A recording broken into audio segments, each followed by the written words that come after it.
Mga kapuso, tatlong bagyo ang binabantayan sa labas ng Philippine Area of Responsibility. Pinakamalakas po ay ang typhoon na may international name na Saudel. Ito po yan mga kapuso. Namatan po ito ng Pag-asa sa layong 1,660 kilometers east-northeast po yan ng extreme northern Luzon. May lakas po ito na abot sa 175 kilometers per hour. Malapit po sa sentro nito.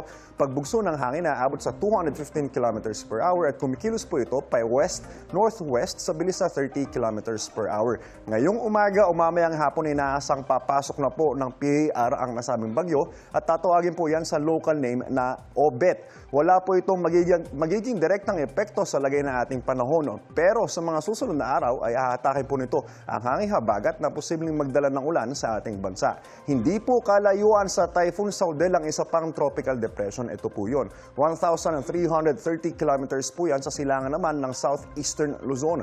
May lakas po ito na abot sa 55 kilometers per hour malapit sa sentro. Pagbugso ng hangin na abot sa 70 kilometers per hour at kumikilos po ito pa north-northeast naman sa bilis sa 10 kilometers per hour. Hindi po inaasahang papasok sa PAR ang nasabing bagyo at sa halip, posibleng sumanib po ito sa kaninang Typhoon Saudel. Samantala, lumakas muli bilang tropical depression din ang dating bagyong Neneng. Ito po yan. Namataan po yan mahigit 500 kilometro hilaga po ng Itbayat, Batanes. May lakas po ito na abot sa 55 kilometers per hour malapit sa sentro. Pagbugso ng hangin na abot sa 70 kilometers per hour at patuloy pong kumikilos yan pa west-southwest naman sa bilis na 15 kilometers per hour. Sa ngayon, ang nasabing bagyo ang bahagyang humahatak po sa hanging habagat na posibleng magdala ng ulan dito po sa northern pati na rin sa central zone, dito sa Metro Manila, Cavite, Batangas pati na rin sa Rizal. Manatili pong naka-alerto at magdala po tayo ng payong, jacket o kapote kung kayo lalabas ng bahay. Paalala po, stay safe and stay updated.